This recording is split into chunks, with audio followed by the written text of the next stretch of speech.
So prior to doing the pelvic floor release exercises, you can do a standing rotation test, which is super simple. So you can keep your feet together and then place your arms across your chest. And you're just gonna allow yourself to rotate to the right as far as you can, let your pelvis move, and then rotate to the left as far as you can. You can do that with your feet together, and then you can move them apart and also sense what's happening in the feet. Rotate to the right as far as you can, rotate to the left. So I can feel that I'm a little more limited to the left in this position. So once I go through the breathing, I can spend more time in areas that feel restricted, relax all the muscles in the pelvic floor, and then retest and see what you feel. In this exercise, we're gonna work on releasing all 4 quadrants of the pelvic floor. So we have sort of the front of our pelvic floor, the anterior pelvic floor, and then the posterior pelvic floor, and we can further divide that into the right side and the left side, front and back. So we're gonna start with the front side. So you're gonna come into a half kneeling position, and you're gonna just reach down towards the floor. If this is too far for you, you can grab a block and put your hands on a block. I want you to allow this knee to just come out to the side and sort of relax. As you move over your leg, I want you to take an inhale through your nose and feel the pressure pushing down into the front of the pelvic floor. So we're just gonna hold that there. Take an inhale through the nose.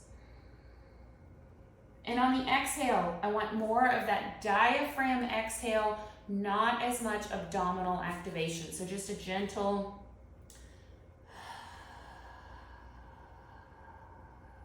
feel the diaphragm dome up into the rib cage, and then inhale again into the pelvic floor.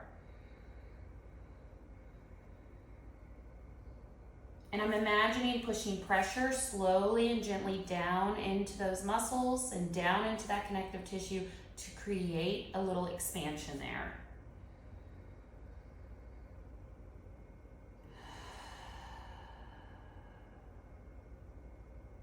I want you to do 2 more breaths with me. Inhale.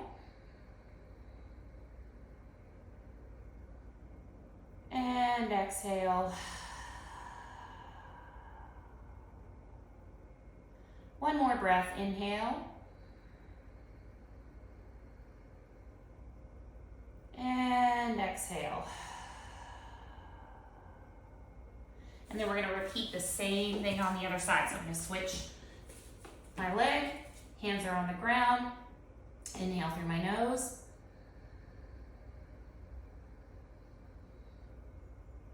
Long sighing exhale out. Let the diaphragm come up, gentle exhale, inhale through the nose again, pushing pressure down.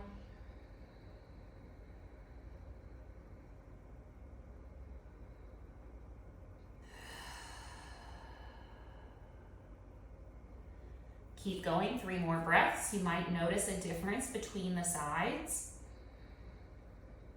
For many people, the right side anterior pelvic floor is going to feel a little bit more restricted, so you might notice more sensation or feeling of pressure building into that side versus the left, less sensation overall.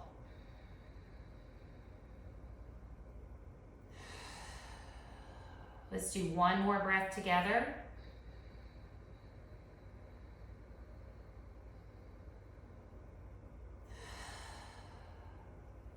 So if you did notice a difference and your right side felt tighter, you can go back and do 1 more set of 5 breaths just on that side. So now we're going to switch to the posterior pelvic floor. So I'm going to use this block. This is a half yoga block. You don't want to use a full one because it'll be way too thick and you won't have enough range in your pelvis to actually get into the hip shift. So if you don't have a small one, just grab a couple books and prop your knee up on that. So I'm going to go ahead and put the block under my right knee. And in this position, I'm going to stay in an all 4s position. So my left knee is just dropping down to the ground, but I'm pushing my pressure over to the right, okay? So I am like this. I want to make sure that I am not tucking in this position. In fact, a little bit more of an anterior pelvic tilt is probably going to be best. So I'm going to exhale, ribs come back. I've still got my sit bone lifted, and then I'm going to take an inhale there. And you'll feel how the pressure is going backwards and between the rectum and the right side of my pelvis a little bit more. And so I'm going to hold that position, take another inhale. Exhale, ribs come back. Hold that position, inhale. Letting the pressure push down. If you're more comfortable and you have enough hip flexion, you can go into an inverted position on your elbows and do the same breathing. For some people, they're going to feel more pressure pushing down and expansion because the leg is actually blocking the belly somewhat to help out. Just make sure when you get into this position that you don't over tuck.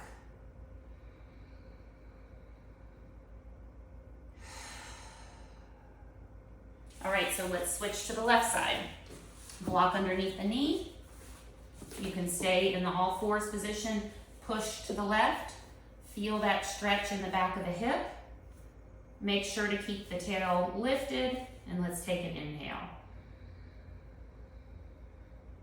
Imagine the pressure pushing down, and then exhale. Ribs come back. Hold that position, take an inhale. Allow the pressure to go down between the rectum and the left side of the pelvis. If you want to move down to that inverted position, you can hold that there. Just make sure you don't tuck and you keep the sit bones lifted. Take an inhale. Long exhale. 2 more.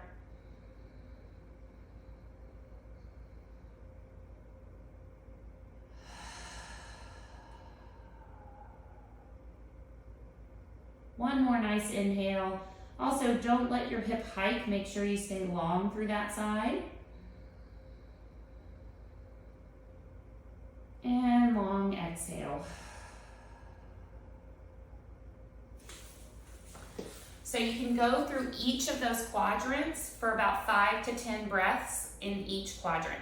If you notice that you have more tightness in the left posterior, I would also spend a little bit more time on that. It's very common that people hold a little more left posterior tension and right anterior, but sometimes, especially if you tend to clench your glutes and tuck under a lot, both sides posteriorly need a lot of release work.